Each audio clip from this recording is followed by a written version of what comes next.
AM 740 São Paulo, Rádio Universal, AM 810 Santos, AltV, www.altv.com.br, com reapresentação 6 horas da tarde.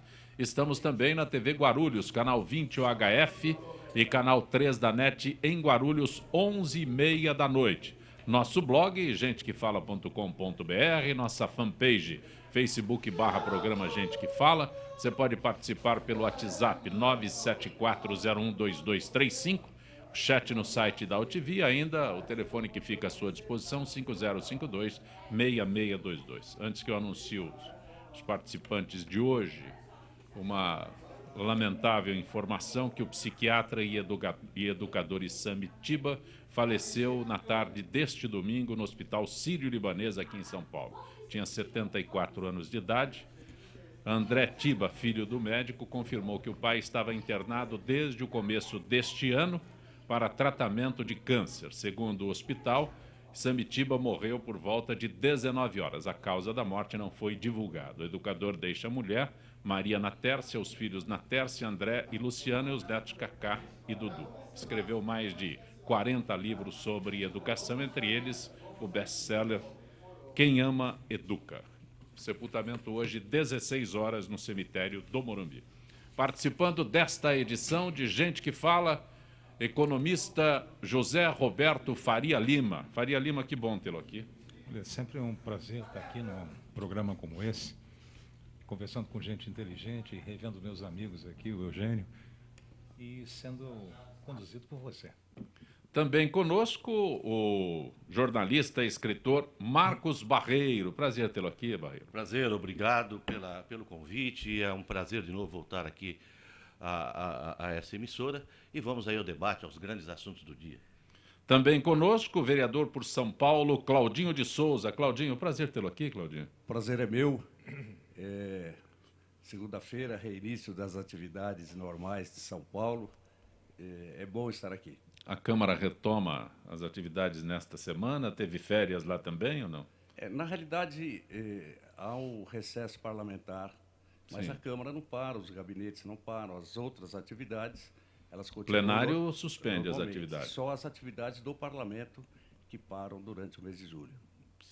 Mas se para, você diz que a Câmara não para, mas para? Não para, depende do olhar.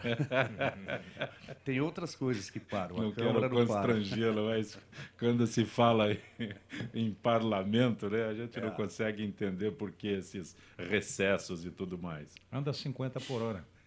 É isso que eu ia falar, quase, tem outras coisas que param, né? A Câmara tem, é lógico que quem vive lá na Câmara e acompanha os nossos trabalhos, o vereador não tem atividade só no parlamento durante as sessões, você tem outras atividades. Sim. Mas para o grande público, parece que sempre o parlamento é o plenário, né? Então, aquelas fotos da Assembleia Legislativa de plenário vazio, aquelas fotos do Congresso de plenário vazio, aquelas fotos da Câmara Municipal com plenário vazio, isso a população vê só por ali, não sabe que tem outras atividades. Não, é certo, ainda que tenha atividades, de fato tem, nos seus redutos eleitorais e tal, não existe para o parlamentar, em geral, a segunda e a sexta-feira. Porque, geralmente, sobretudo em Brasília, ele está fora. Mas a Câmara Municipal... Ele tá fora, né? Não, a Câmara Municipal já acabou com essa história há muito tempo e não tem realmente sessão na segunda e na sexta, o que os outros deveriam fazer. É bom assumir.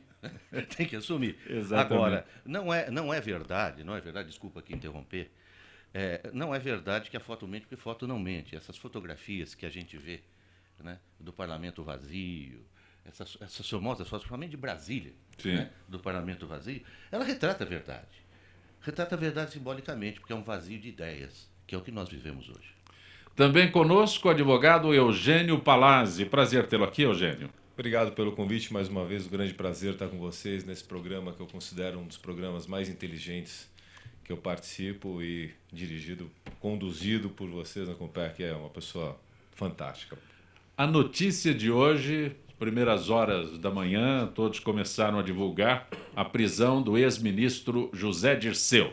Esta é a 17ª fase da Operação Lava Jato, também preso irmão e sócio Luiz Eduardo de Oliveira e Silva, assim como Roberto Marques, ex-assessor do petista. Bom, prisão do José Dirceu hoje pela manhã.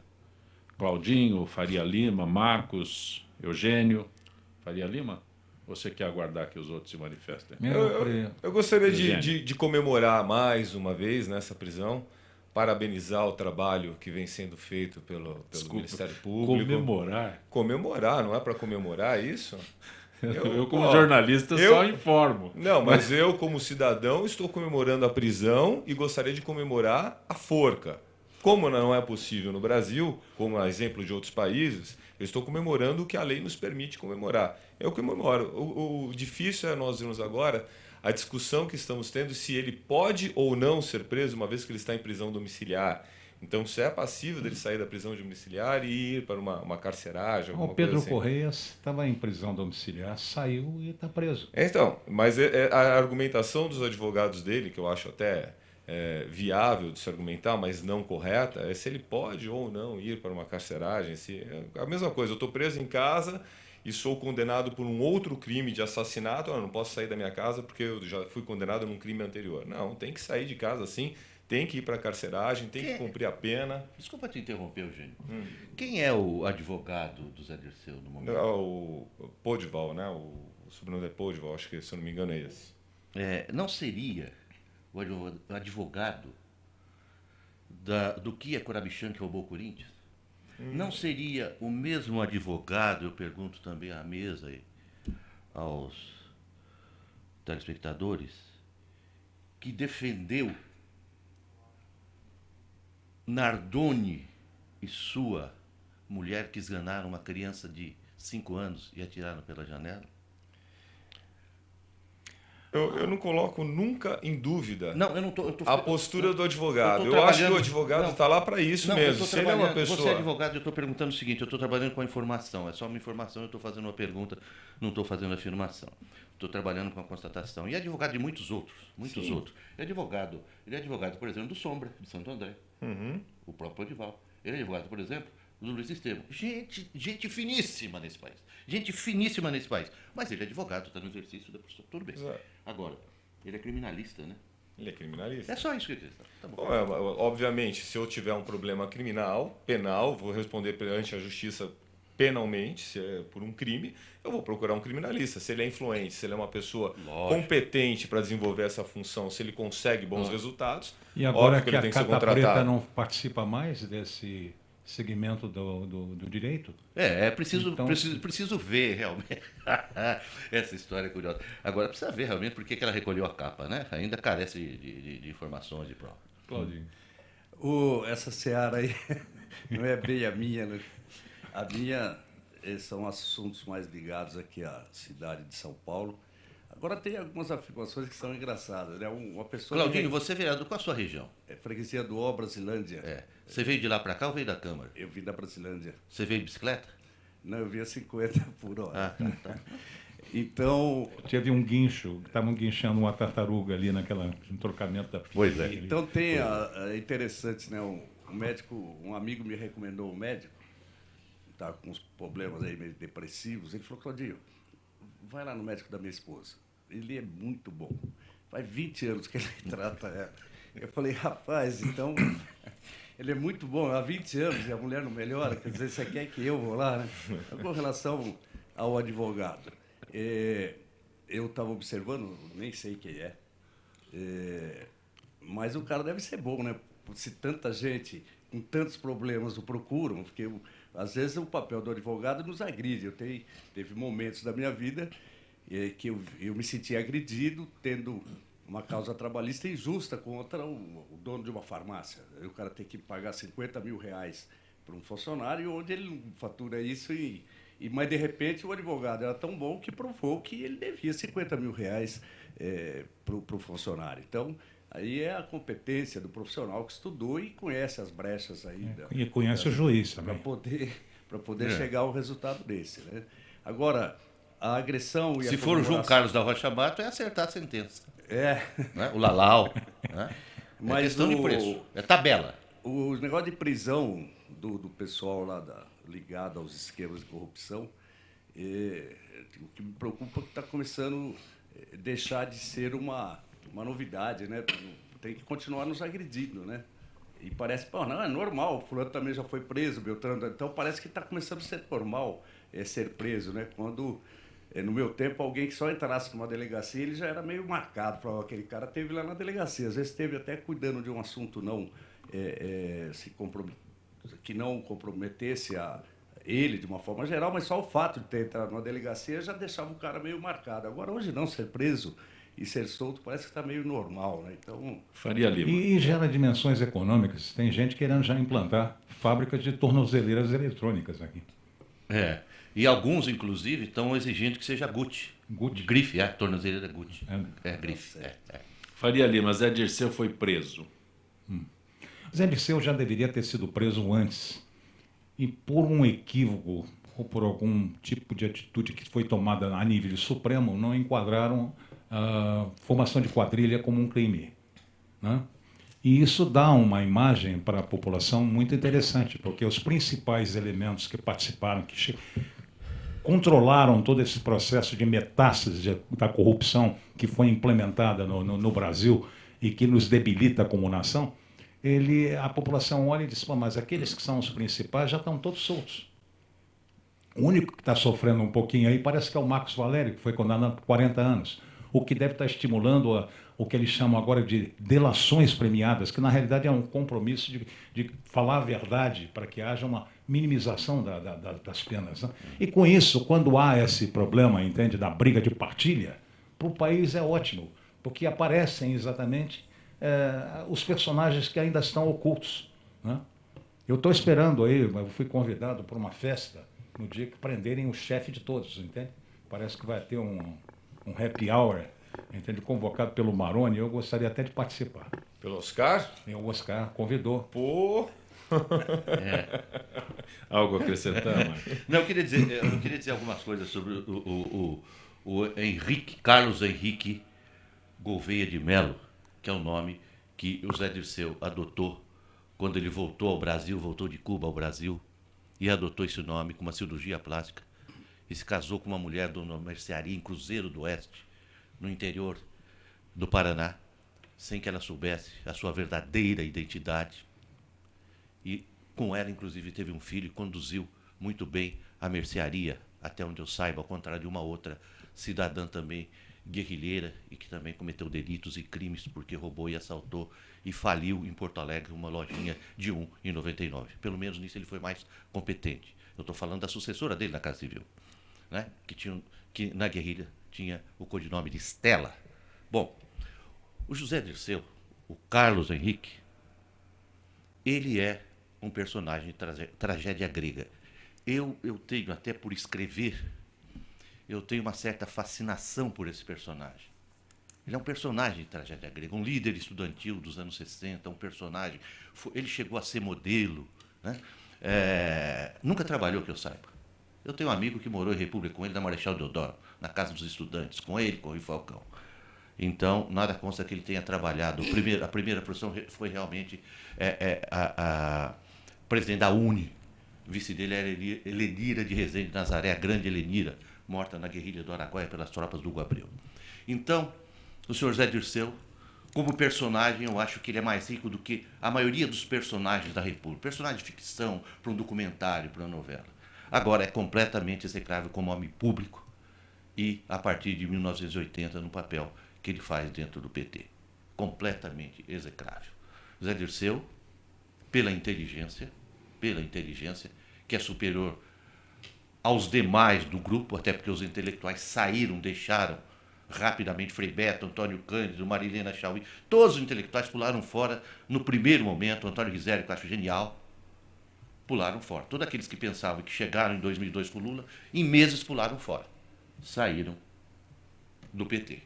O PT ficou sem cabeças pensantes. O Vefort, que é fundador, que é meu amigo, Francisco Vefort, grande sociólogo, o Vefort foi um dos primeiros, é fundador. Quando o Lula foi se apresentar como líder, antes do PT, como líder metalúrgico, à Europa, foram lá José Álvaro Moisés, que hoje é inimigo do PT, e aparece na TV Cultura, faz comentários, escreve artigos nos jornais, e Francisco Refort. Foram eles que traduziram o diálogo do Lula com o Lech Walesa, que era, então, o grande líder operário da Europa. Isso antes. Então, a bela cobertura da Folha, para quem quiser pesquisar, está na internet. Quem cobriu para a Folha foi o Cláudio Abramo. Ele cobriu esse encontro. E os dois tutores do Lula naquela ocasião foram José Álvaro Moisés e Francisco Refort. Quadros que hoje o PT não tem. Então, o Zé Dirceu sobrou. Ficou para ele a incumbência de montar uma estratégia de tomada do poder, que acabou nesses descalabros e assaltando, porque ele mexeu com gente realmente que devia estar lá com Marcola. Então aí a coisa complicou e a história é muito longa. Olha, todo mundo cobra redução de despesas no nosso governo. E a presidente Dilma anunciou a redução de gastos públicos, começando pelo corte de números de ministérios. Número de ministérios, atualmente 38.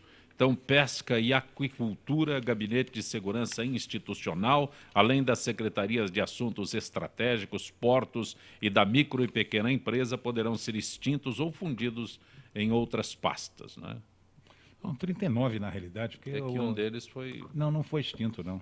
Não, mas é isso que eu ia perguntar para você. Não Será que vai foi ser a extinto. mesma história? Na realidade, entendi, ficou evidente para ela. Ela fez uma convocação dos senhores ministros e levou 12. Ou seja, 27 podem ir para casa. Não houve uma reunião lá em Brasília agora, convocando os 12 ministros e as lideranças? Com 12 eu acho que já é um número razoável, mas não adianta só extinguir o ministério. É preciso extinguir o ministério e toda a carga de funcionários e de adendos que existem no Porque ministério. aí nos remete Inclusive a os este que foi extinto. Inclusive os cartões corporativos. Aí nos remete a este 39º, que foi anunciado como extinto, mas a estrutura é mantida. Mantida. Porque ele é preservado, Preservaram a figura é preservada. Aqui é preciso saber se o ministro de Pesca e Aquicultura, o Gabinete de Segurança Institucional, Secretaria de Assuntos, já é uma secretaria, né? E tem status de ministério. E essas outras micro e pequenas empresas, micro e pequena empresa não é o nosso... É o AFIF. O AFIF. É o AFIF. Eu acho que o exemplo vale mais do que 1000 imagens, e cada imagem já vale por 1000 palavras. Dá um livro com mais de 5 quilos. Dá. Faria Lima. O Ministério da Pesca e Arco e Flecha deve ter sido montado especialmente... Pesca e Aquicultura, você confundiu. Para pescar. Não, para participar da Olimpíada. De repente a Olimpíada está aí, né? Mas olha, não, é lamentável. Os humoristas brasileiros não têm trabalho nenhum. Não. O Zé Simão tem razão, isso é o país da piada pronta. Pronta, prontíssima. E todo mundo só ri de piada que já conhece. Então a gente está rindo há 12 anos das mesmas piadas. Das mesmas piadas. E por que 39 e não 40, hein? É. É pura modéstia. Não, pura modéstia. Não, porque aí criaria um simbolismo meio equivocado, né? Esse dos 40. Alibaba não iria gostar. Seria Claudinho. O grande problema que a gente vê é que, fazendo comparações com a esfera municipal, que é onde eu vivo, né? Que é só, como é que fala, diminuir os números, mas é mais ou menos a mesma coisa, né? É maquiagem, né? Então, quando você tem essa criação, e parece que a administração federal atual e a municipal, ela tem essa vocação da criação de estruturas novas, e a gente percebe com clareza, não sei como as pessoas não se acanham, de que é o empreguismo, né? É fundamental que você tenha espaço para colocar pessoas não qualificadas, porque eu acho que o serviço público ele é necessário, principalmente na região onde eu moro. Lá as pessoas dependem do serviço público, elas não têm condições de pagar saúde privada, ensino privado. Então, nós temos que ter qualidade no serviço público para melhorar a vida daquelas pessoas. E a gente fica muito triste quando vê a administração atual criar novas estruturas com pessoas não qualificadas, que com o objetivo final do servidor público, servir o público, acaba sendo comprometido. E isso, a nível de Brasil, você vê com bastante clareza também nesses ministérios criados, que não tem outro objetivo que não acomodar os companheiros, e o objetivo quase nunca é cumprido, né? Então, eu sempre tenho, nas minhas análises, no resultado final, no objetivo. Por que você faz alguma coisa? Você tem que ter um objetivo do porquê fazer aquilo. E quando isso é conturbado, quando isso perde a sua... Então, a gente vai se entristecendo de participar de um processo que tem essas demonstrações tão ruins para uma comunidade, seja ela uma rua, uma vila, uma cidade, um país, né? Então, a gente acompanha com tristeza esses fatos lá em Brasília, às vezes até sem ter... Nós que participamos do processo, às vezes não temos com clareza, imagina o povo, de uma forma geral, o tanto que fica sem informação do que está acontecendo de fato no nosso país. Eugênio. Eu sou muito contra a contratação de funcionários, especialmente esses cargos em comissão, esses cargos políticos, né? Eu entendo que o Brasil é uma grande empresa. Quando um presidente assume, um executivo assume uma empresa, ele tem a possibilidade de trabalhar com quem já está dentro da empresa. Ele vai verificar quem está lá dentro, quem pode atendê-lo adequadamente, se ele vai fazer algum tipo de remanejamento, se ele precisa mandar alguém embora ou se ele vai poder demitir algum funcionário, claro que funcionário público, por um justo motivo. Eu não consigo entender essa necessidade e a amplitude que se dá, a possibilidade que se dá de contratação de funcionários em comissão. Os funcionários públicos deveriam ser todos concursados, deveriam participar de um plano de carreira e deveriam estar lá em prol do Brasil, independente de quem é o comandante. O comandante vai chegar lá e vai mudar uma ou outra regra, uma ou outra postura, e aquele funcionário vai ter que atender às necessidades do novo comandante, do novo executivo da empresa. Não é o que acontece no Brasil. Cada pessoa que assume leva consigo vários e vários, uma gama enorme de funcionários sem preparo, sem conhecimento e não vinculados e não compromissados com aquela empresa, que é o Brasil, que está lá para prestar um serviço, né? É uma empresa de serviço, é uma empresa que atende às necessidades do cidadão brasileiro, atende às necessidades do Estado como um todo. E não é o que acontece no Brasil. Quem acaba gerindo tudo isso são os funcionários em comissão, que estão lá simplesmente para fazer política, tomam o nosso dinheiro e nada fazem.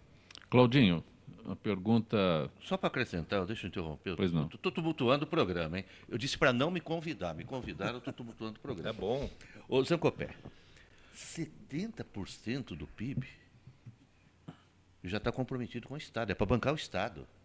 Nós estamos chegando.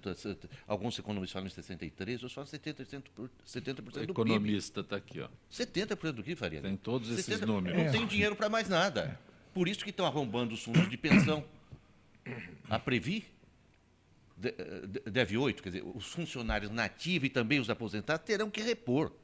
Postal está repondo, porque o rombo do Postal está na faixa de 5 bilhões. E do Previ, como desmoralizaram a lei. lei de responsabilidade fiscal, Desmoralizaram. você tem que ter gasto, qualquer empresa de serviços gasta em torno de 55% a 60% em pessoal, porque o serviço é prestado por alguém. Administrar é fazer alguma coisa através de pessoas.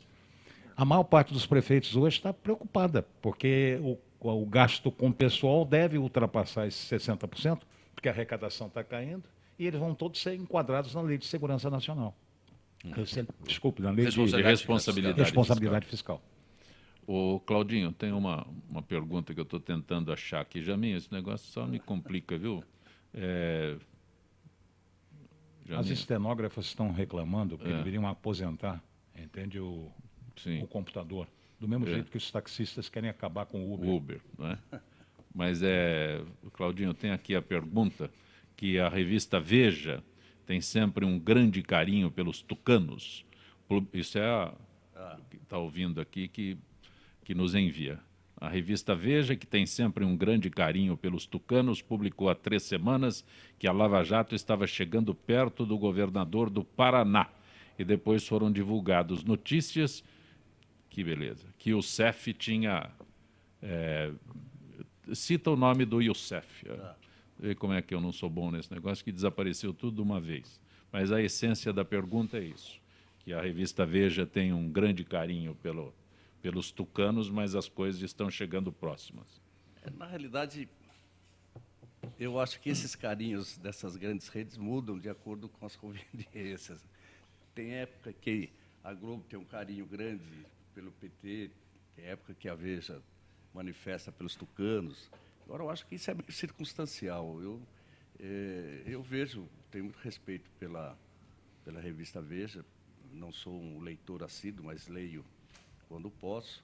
E já ouvi dizer que ela tem esse carinho pelos tucanos, mas não posso atestar isso, né? Tem mais aqui. Marcos Barreiro, eu não tenho o nome das pessoas que enviaram a pergunta aqui, mas, Marcos, é sobre o fim do jornal impresso. Essa pergunta é recorrente aqui, e quando vem um jornalista, é o teu caso hoje na bancada, sempre existe a pergunta sobre o fim do jornal impresso. Isso é por causa, Marcos, só um parênteses anterior, é por causa desses pagamentos feitos a essas gráficas todinhas que pertencem a motoristas, não? Não, né? Eu não sei. Não. Pergunta é sobre o fim. Isso é sempre. Não, só para saber. eu Qual gostaria foi o só fim? de- Existe aqueles que perguntam O como é que Faria você vai Lima levar o Faria Lima está rebaixando a imprensa, está se referindo a panfletos. Isso é panfletagem, panfletagem, né? a pasquins, Mas eleitoreiro. não é publicidade, é propaganda É mesmo, propaganda. né? Propaganda. Não, a imprensa, vamos começar pelo o Claudinho estava dizendo. A imprensa hoje está muito ruim, está muito acomodada. Eu sou jornalista desde a adolescência e passei por todas as fases. Eu vim do jornal que era impresso no interior em máquina plana até a internet, sem falar na carreira de professor universitário na área, que só de PUC aqui de São Paulo, eu passei 15 anos em sala de aula tentando transmitir alguma coisa para os estudantes e nem sempre com sucesso, porque nos últimos tempos não havia interesse nenhum. O interesse era em se arrumar, o interesse era em se encaixar em algum lugar, principalmente na televisão, que dá visibilidade, botar a cara lá. Porque é muito fácil ser repórter de televisão. É muito fácil. Tem um produtor que faz tudo, te entrega o microfone e o entrevistado. É muito fácil entrevistar alguém para o jornal e para a revista hoje, é só telefonar. Agora, você não olha o teu entrevistado nos olhos? Você não verifica o ambiente em que ele está? Se ele está tremendo, se ele está acuado, se ele está retraído, se ele está na ofensiva, em função da sua presença ou do veículo que você representa. Tudo isso conduz à próxima pergunta. Muda a pauta a qualquer momento. E a imprensa hoje está muito burocrática e muito acomodada. E panfletária. Tem revistas hoje aí que são panfletárias. Eu até concordo que seja panfleto, porque eu quero ver o circo pegar fogo e o meu candidato à presidência é o Tiririca, porque eu quero que profissionalize e que realmente, já que é uma palhaçada, vamos votar um profissional no local. Agora, o jornal impresso não vai acabar. Ele tem que partir para reflexão, para análise. Ter menos páginas, vamos parar de cortar árvore, né? Diminuir. Né? Não vai acabar o jornal, ele vai se transformar, ele vai ser um tabloide de 16 páginas, com muita reflexão. A informação hoje não está mais sequer nos computadores fixos, está no smartphone. Então, a rede social que assusta todo mundo, também 80% é bobagem. Né? As informações não são críveis. Informação para pesquisa dos anos 90 para trás não existe, ainda estão na Biblioteca Nacional, nas grandes bibliotecas. Então, vai haver um rearranjo, mas de forma alguma. Como livro, o jornal e a revista vão ter que se reinventar, mas não vão desaparecer. Então, nas redes sociais, esses convites que chegam para você nem Mas- sempre não, são mas- incríveis, hein? O Marcos falou alguma coisa. Nós estamos vivendo alguma coisa semelhante ao que aconteceu com Gutenberg. Nós estamos num momento de crisálida, de transformação total. O fato de você ter informação não quer dizer que você tenha conhecimento.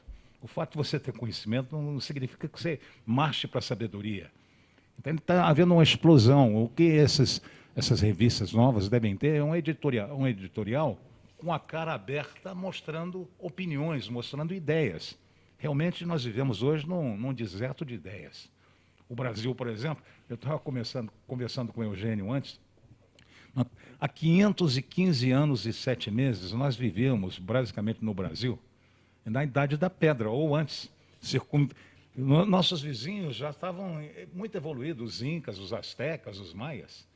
Em 515 anos e 7 meses, nós conseguimos construir, através de uma cultura de miscigenação desses valores básicos de população que aqui vieram, uma das 10 maiores economias do planeta. Uma civilização tropical de fazer inveja ao mundo, É a sétima. baseado na, Ainda é a baseado na sétima. criatividade do nosso povo, do índio, a supervalorização do eu, a contemplação e a não ação, tá? Do português, que era aquela visão para Meca e o aspecto cartoral, e do negro, que era farofa amarela, galinha preta. Parece que na Bahia agora estão fazendo até macumba com quinor devido à crise. Mas depois veio a não latinidade. Nós nos enriquecemos nessa área de informática, que eu infelizmente navego já há alguns anos, não vou dizer quantos, porque fica meio crítico para você aí. Já está Eu mexer com o computador quando ele é movido a lenha, né? Então, hoje nós estamos vivendo esse momento novo, e esse momento novo que está modificando tudo. Quer dizer, estamos discutindo a Uber agora. Como é que você contém uma ideia que chegou o momento de acontecer? Não consegue. É irreversível. É irreversível. irreversível. Acabaram com a música, irreversível. modificaram todo o conceito de música, não foi assim? Não, esse tal de Jobs, esse tal de Bill Gates, esses outros. Já ouvi Tem falar o MC deles. Guimê aí, é um talento. Não, MC Guimê. O que falta é conteúdo. Então, voltando MC àquela vaca... Brinquedo, o MC Brinquedo tem 13 anos. Eu estava Já viu na dizendo, eu internet? estava conversando com o Eugênio, nós estamos batendo um papo antes aqui, esperando, entende, o Zancompé abrir o programa. Então, você veja, esses meninos que mexem com games hoje, são os brasileiros, são os melhores no mundo, porque eles têm na cabeça um DNA já. E nós temos que voltar a nós mesmos, encontrar o nosso próprio modelo de desenvolvimento. Não adianta copiar mais um modelo europeu, porque ele bateu com os burros na água. Que já vem evoluindo, entende, desde das companhias das Índias. O modelo americano, ganharam a guerra, vamos copiar o americano. O modelo americano é patrimonialista, de acumulação. O que existe é dinheiro na praça e faltam as ideias. É ter e não ser. Eu gosto muito desse Papa argentino, porque ele fez uma encíclica fantástica agora, que merece ser lida. Entendeu? Alguma coisa parecida com o que Leão XIII fez em 1891, quando ele analisou o mundo e viu Manchester dominando o capital, entende? E usufruindo de tudo e colocando a mão de obra como um commodity sem valor, sujeito à lei da oferta e da procura, aquela que o Porfírio da Paz não conseguiu revogar. E que gera inflação, que a Dilma entende, está assustada, que não tem inflação, mas os preços aumentam. Ela está Ela está pensando numa meta que a hora que for atingida, e ela, como uma vai mulher procurar sapiens, a meta para procurar outra meta. Ela, como uma Eu mulher preciso ir sapiens, pro deveria estar tentando ver esse modelo novo para o Brasil. Eu preciso ir para o intervalo agora. A gente que É uma fala figura patética. retornará É uma figura em instantes.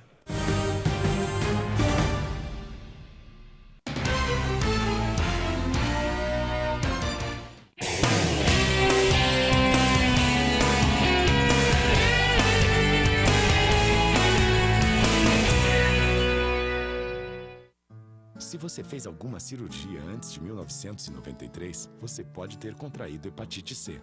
Por isso, você precisa fazer o teste. A hepatite C pode ficar anos sem apresentar sintomas, podendo evoluir para câncer, cirrose e até levar à morte. Não corra esse risco. Procure uma unidade de saúde e faça o teste. Ele é rápido, seguro e sigiloso. Quanto antes for feito o diagnóstico, melhor.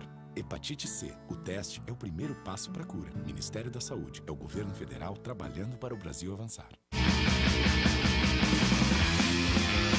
Alô, amigos, eu sou o Zancopé Simões. Acompanhe Gente que Fala de segunda a sexta-feira ao meio-dia pela AltV, www.altv.com.br, a sua TV da internet, e na rádio Trianon, AM 740 São Paulo. Programa Gente que Fala, com as principais manchetes do dia, informação, prestação de serviço e tudo o que acontece no Brasil e no mundo pela ótica de convidados sempre muito especiais que proporcionam a oportunidade de conhecer as várias faces da notícia. Gente que Fala, de segunda a sexta-feira, meio-dia. Espero você.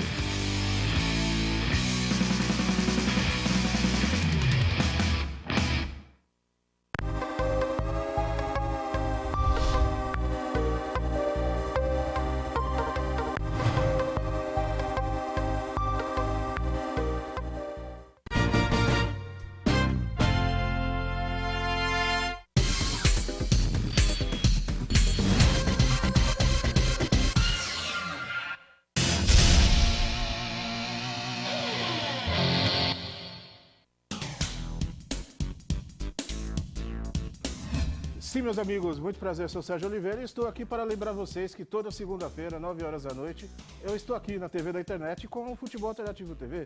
Sim, Série D, Série C, Copas Estaduais, as divisões de acesso, tudo aquilo que nenhum outro programa esportivo fala, tem a coragem, a capacidade de falar, nós falamos aqui na TV. Toda segunda, 9 horas da noite, só aqui na TV da internet.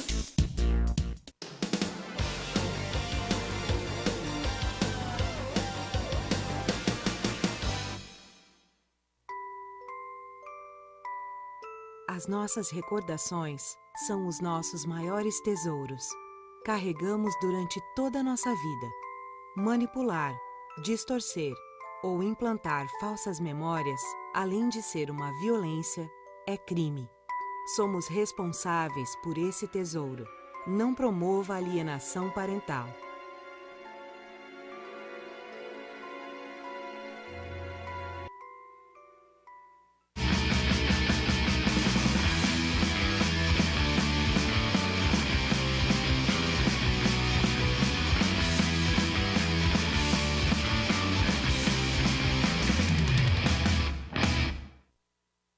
Tudo tem a ver com alguma coisa. De onde vem a água que a gente bebe? Da torneira. Ih, nada a ver.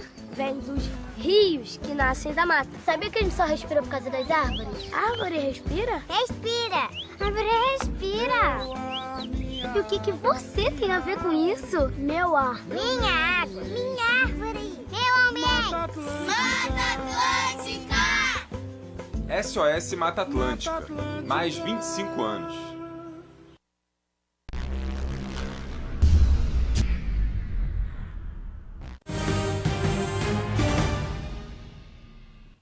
Você está acompanhando Gente que Fala pela Rádio Trianon, AM 740 São Paulo, Rádio Universal, AM 810 Santos, AltV, www.altv.com.br, com reapresentação 6 horas da tarde. Também estamos na TV Guarulhos, canal 20 OHF, canal 3 da NET em Guarulhos, 11h30 da noite. Acesse nosso blog, gentequefala.com.br, o telefone que fica à sua disposição, 5052-6622.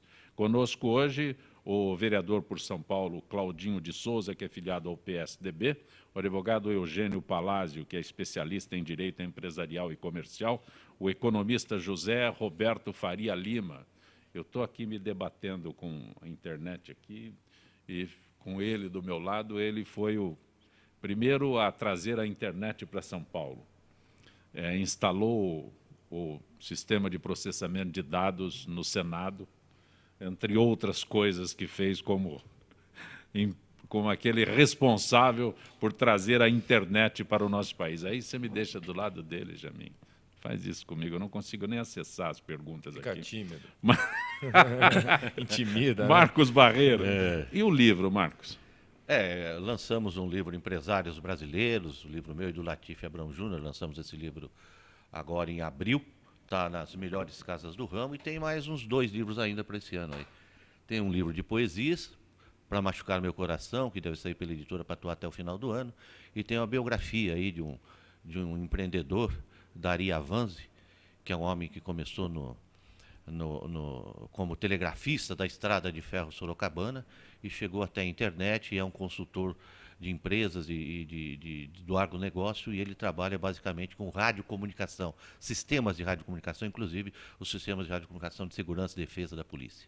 Fez poesia. A biografia também. dele. Poesia também? Poesia, esse é o segundo livro, tem um terceiro pronto. De poesia também? Também. O primeiro de poesia chama Ketchup, Mostarda e Calorias. Nossa, que maravilha. O Marcos de Guarulhos é quem tinha enviado a pergunta que eu transmiti aqui ao Marcos sobre o final do jornal impresso. O que mais tem aqui? Zuleide de Santana. Não seria prudente esperarmos pela nova lista de investigados na Operação Lava Jato, já que, segundo a Globo News, há nomes de políticos da oposição? Pergunta Zuleide Santa Cruz. Teria que esperar uma nova lista, meu caro Faria Lima? Não, é urgente não ter pressa, mas não precisa esperar nada, tem que ter a celeridade, porque o povo também, quando vê a demora entre o fato e a condenação, entende, traduz isso como impunidade. E nós temos que mostrar ao povo que as instituições, pelo menos a nível do Moro, porque o Moro está modificando todo esse equilíbrio institucional. Ele está devolvendo. Eu acho que o Eduardo Cunha também. Eu tive 8 anos em Brasília, e no tempo que eu tive em Brasília, o Congresso estava de cócoras para o Executivo. O Cunha, independente de fazer qualquer juízo, o Cunha está colocando a Câmara, entende, como protagonista da política, pegando as pautas que a nação já há 20 anos aguarda e botando para votar. Se vota de um jeito ou do outro, é a questão do povo aprender a escolher melhor as pessoas. Mas o Jaime do Jardim Bonfilholi pergunta por que o Cunha continua no cargo. Porque ele foi eleito presidente lá. E tem vários outros, tanto no Executivo como no Judiciário, que continuam no cargo e estão sendo questionados a nível de impeachment, ou com a perspectiva de ter impeachment. E há gente também que não está no cargo e acha que está e continua mandando. É verdade. É verdade, não tinha percebido isso, entende? Eu acho que ele deve tomar algumas e deve continuar acreditando nisso.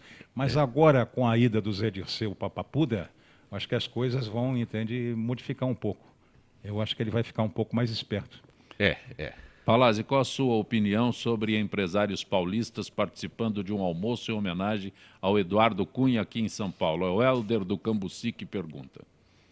Eu acho que a minha opinião, um almoço em homenagem ao Cunha é uma coisa natural, assim como tem festas e comemorações para o Lula, cada um apoia quem quiser. O Cunha tomou uma postura, até certo ponto, bastante digna e honesta, né? A partir do momento que ele teve o nome dele envolvido com uma operação e ele não concordou com isso e tem como se defender, ele tomou uma postura bastante digna. Eu rompo com o governo, não vou mais apoiar esse governo, não vou mais trabalhar em prol de um partido, mas vou trabalhar em prol da população brasileira. Se as pessoas acham que ele foi bacana, que ele foi honesto, que ele foi digno, prestam homenagem a ele. Pior ainda é ver ser homenageado Lula, ver ser homenageado a Dilma Rousseff, ver ser homenageado José Dirceu, entre tantos outros que constantemente são. Claudinho, as aulas retornam hoje em pelo menos 5.000 escolas estaduais de São Paulo e em boa parte das escolas e faculdades particulares. Em São Paulo, esse retorno significa o primeiro grande teste da cidade com novos limites de velocidade em várias avenidas. Daí falo, é tão extensa a lista dessas novos limites que... Eu estou achando um absurdo. Não é a redução da velocidade, é como ela é feita, sem critério, sem consulta pública, de uma forma atrapalhada, trazendo medo para o cidadão da cidade. Eu trabalhei esse final de semana nas atividades lá da região, então nós estamos lá temos atividades na área de esportes, na área da cultura, e as pessoas querem a nossa presença, e eu trabalhei bastante esse final de semana e usei a Marginal umas 3 vezes. As pessoas têm medo de ser multada, ela não vai a 70 por hora, ela está indo a 50, 60 e procurando o radar. Ela olha no velocímetro e para frente. Você criou um estado de espírito no Paulista, eu cheguei a quase passar mal. De eu ter que chegar num determinado lugar, eu tenho um compromisso para chegar num determinado lugar, estou com uma previsão de tempo, os carros com medo, andando a 50, 40, e eu falava, porra, qual o critério disso? Os técnicos mudaram, a CET mudou, os conceitos mudaram. O que leva uma pessoa a tomar uma atitude como essa, e agora está falando em fechar a Marginal durante a madrugada, começar a criar até chacotas. As pessoas do bairro são, às vezes, espirituosas. Ontem chamavam Fernando Haddad de Fernando Hadares. Fala assim, é tendenciosa a decisão. 381 mil multas ali naquela conversão da Ponte da Bandeira demonstra uma indústria de multas. Como é que pode? O cidadão, ele se sente... como é que fala, não operante, não ativo, quando você se sente amarrado, está me faltando a palavra. Tutelado. Ele fala, o que eu posso fazer? As pessoas me procuram e falam assim, vereador, o que eu posso fazer para manifestar a minha vontade, manifestar o meu pensamento, manifestar o tanto que eu estou me sentindo agredido com as ciclofaixas, com as reduções de velocidade, agora com o fechamento talvez louco da pista expressa durante a madrugada. Não tem nada que a gente possa fazer para ter os nossos direitos assegurados. Você nos representa. Eu falo, tudo bem, eu falo. Eu vou na tribuna, estou louco para chegar amanhã, para ir na tribuna e vou chamar ele de Fernando Radares. Eu chamava ele de Fernando Aguache, porque no meu tempo na escola tinha lá um negócio do aguache, eu adorava aquele aguache. E eu acho que ele é mais novo, mas ele deve ter aprendido, porque ele pintou a cidade com aguache, porque as ciclofaixas apagam. Não anda bicicleta. Eu fui através do CET, me deram um planejamento estrutural das ciclofaixas na cidade de São Paulo, aonde ele está praticamente como é que fala? Para ele andar bem, o sucesso da ciclofaixa depende de alguns viadutos que serão feitos em cima do Rio Tietê, para que essas faixas sejam interligadas de um lado para o outro. Pô, se eu sou um administrador e falta dinheiro, tudo reclama-se que falta dinheiro, eu faria primeiro os viadutos, depois eu faria as malhas das ciclofaixas. Agora, eu coloco as ciclofaixas nos bairros, interferindo na vida das pessoas, interferindo no comércio local, mas ela não serve para nada, porque depende das pontes, lá dos viadutos. Então, faça os viadutos, depois vai lá incomodar o pequeno comerciante, que já passa por uma situação ruim no comércio e tem essas ciclofaixas atrapalhando o negócio do cara, que é pequeno, não é nada grande, né? Então, eu acho que falta sensibilidade a esse governo, está faltando... ele consegue ser ruim para a situação e para a oposição. Quer dizer, e então, o que a Câmara pode fazer? O que a Câmara pode fazer? Ele é uma unanimidade. Não, e a Câmara se sente... O que a Câmara pode fazer? Porque, veja bem, essa decisão da velocidade, ele não poderia abaixar para essa velocidade que ele abaixou. Tem regulamentações federais, inclusive a expressa, não poderia ser menos de 80 por conta das consequências que prova no setor, na metrópole, de uma forma geral, né? Porque ela liga cidades aqui do nosso entorno que dependem Um senhor falou assim, olha, eu vou andar de jumento em São Paulo. Eu entendia que quanto mais rápido a pista expressa andasse, menos carro iam acumular um atrás do outro e você teria menos trânsito. A hora que você começa a trazer uma redução de velocidade, os carros vão ficando um mais perto do outro e aí não anda. Então, eu de jegue, eu vou andar mais rápido do que de carro. Então, são manifestações de pessoas que são usuárias, pessoas simples, não são nem filósofos, não são... Eu, por exemplo, eu sou oposição. Mas eu não faço oposição por oposição, eu faço oposição pontual. Eu, por exemplo, se o PT executa as minhas emendas orçamentárias, eu falo na tribuna que ele executou lá um corrimão, porque o meu bairro depende de corrimão de escadaria. Depende de 3 lâmpadas para iluminar uma viela, que os estudantes chegam à noite e os trabalhadores saem de madrugada. Então, eu não peço obras de milhões de reais. Eu peço obras de 30 mil reais, 50 mil reais. E quando eu mando, em 2 anos desse mandato, 4 milhões de emendas para o governo, para a área da cultura, esporte e zeladoria, só daquele meu bairro, não mando para São Paulo todo, só mando lá para Brasilândia e ali o entorno. E eles executam 1.800.000. Então, você começa a ficar revoltado. O que eu estou fazendo aqui? É ser vereador para quê? E o meu eleitor, ele me conhece. Ele vai atrás de mim. Para quê? Então, eu tenho uma eleição extremamente fácil. Eu sou eleito por 2 bairros da cidade de São Paulo. Sim. Mas o meu eleitor me conhece, ele vem atrás de mim. Ele quer saber por que eu não estou dando os conselhos? respostas. Eles estão querendo criar os conselhos também? Para substituir os vereadores? Mas são conversas que Mas nem o conselho participativo que não funciona. Quer dizer, o cara não tem nem... conselhos, é brincadeira os conselhos. Manipulável. Não, e não existe. Manipulável. A gente acompanha lá no bairro. O conselho... O que é o CADES? O que é o CADES? É nada. É dominado pelo prefeito. Eu tenho experiência pessoal e própria dentro da minha casa. Participante do CADES, em Santana. Minoria. É sempre 5-2. São 5-2 para o prefeito. 5-2 para o chefe da regional. É 5-2, é quase 7-1. Agora, quase 7-1 da Alemanha. O deputado não aprova uma poda de árvore. Infelizmente, eu já fui situação. Eu já fui situação. E procurei me aproveitar bem de ter sido situação e eu consegui bastante coisa lá para o meu bairro. Mas eu era submisso ao executivo. Não tem jeito. Eu, por exemplo, estou manifestando contrariedade às atitudes do Fernando Haddad aí. Maldade. Você pode ter certeza que a penalização vem para mim a semana que vem. Então, uma obrinha lá que eu estou esperando lá, que não é minha. Outro dia eu falei na tribuna, eu votei contra a LDO, porque eu falei, como é que pode? Eles estão dando agora 3 milhões para o vereador aplicar nos bairros. Você pode me dar 50 milhões, você não executa.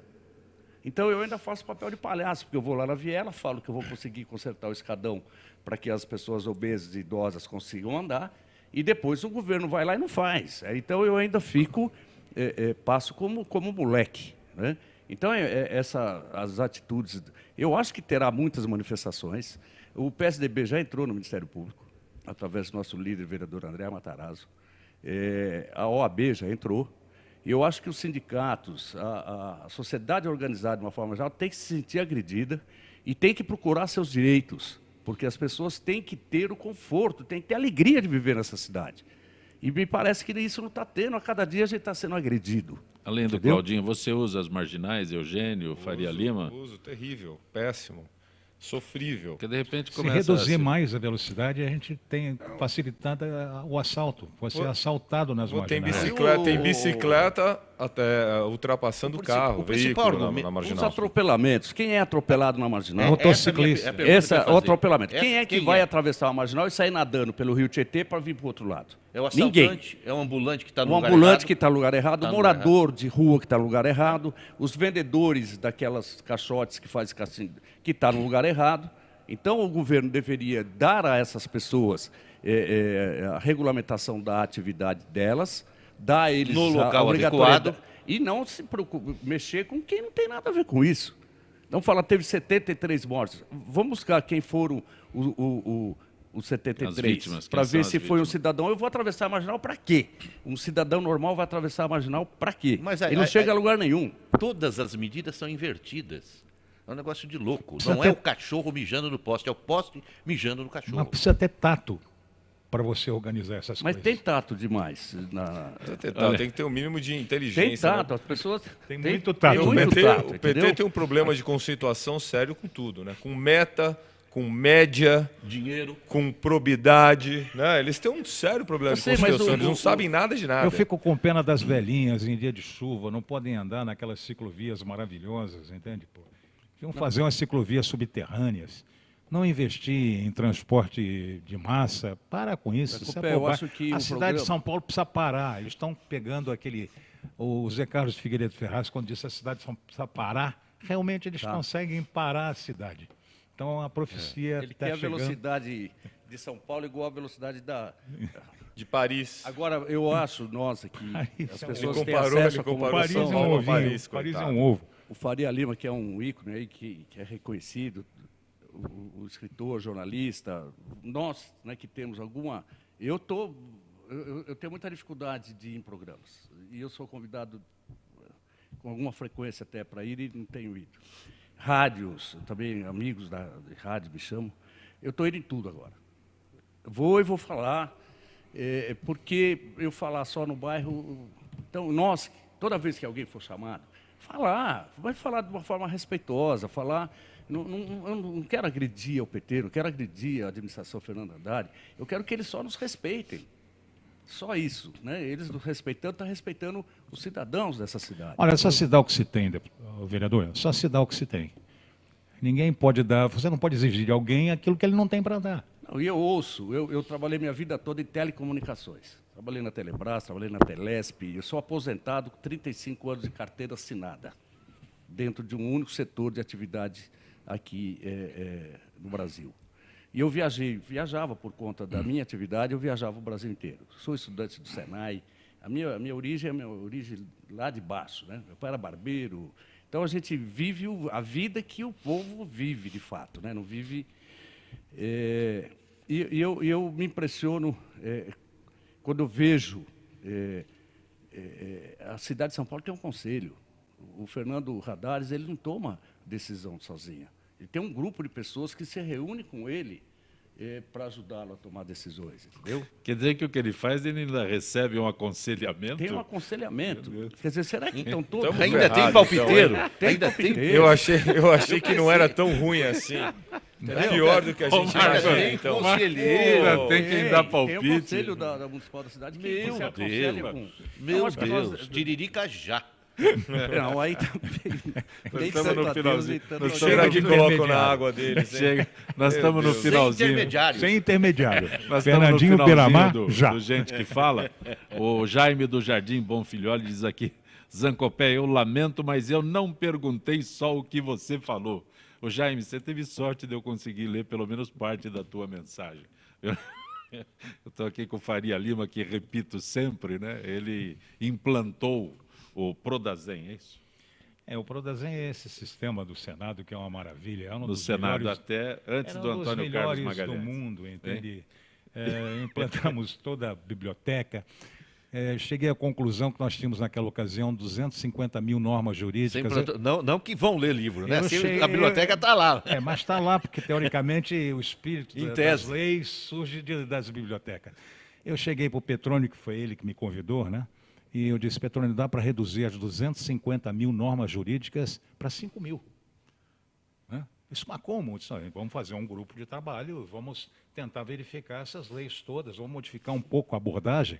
Toda lei acaba assim, essa lei entra em vigor na data da sua publicação e revoga-se dispositivos em contrário. Vamos revogar só aquilo que... e vamos manter consolidado tudo. Da Constituinte de 88, que na realidade confundiram transição com transação, da Constituinte de 88 até hoje, surgiram 4 milhões de novas normas jurídicas. A cidade de São Paulo tinha mais de 15 mil leis. Essa do burrico andar nas ruas ainda está vigente. Ainda está vigente, entendeu? Por isso, o cidadão não se entusiasma que ele vai ser multado se ele sair nós temos lei, todo mundo jumento. quer fazer lei, todo mundo... Se a função fosse fazer lei, pô... E as leis são maravilhosas, porque tem estudiosos fazendo leis. Né? Qual é a função? A função é fazer cumprir o orçamento. O orçamento, você tem as prioridades. Quais são as prioridades que nós temos? Hoje, nós temos o quê? 25 bilhões de dólares. Eu não sei porque o dólar agora vale tão pouco, né? O real vale tão pouco.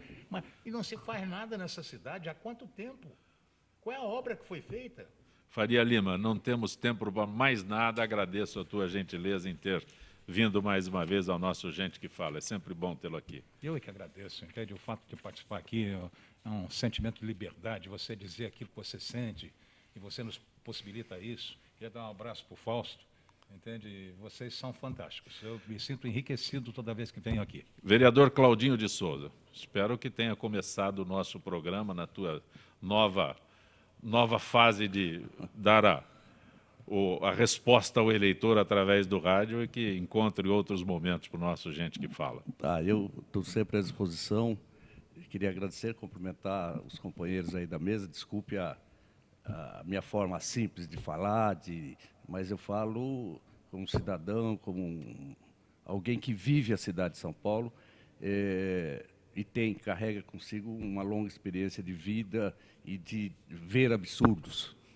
Eugênio Palazzi, advogado, grato Prazer por ter estar com vindo. vocês aqui, essa mesa fantástica, convidados fantásticos, inteligentes, e sempre que precisar da minha opinião aqui, pode me convidar, que eu adoro esse programa. Marcos Barreiro, o nome do livro mais recente, Marcos? Empresários brasileiros, em todas as boas casas do ramo desse país. E o de poesia? Poesia vai sair, para machucar o meu coração. Não. A música do Ari Barroso. Sim, sim. Ketchup, mostarda e calorias, está por aí.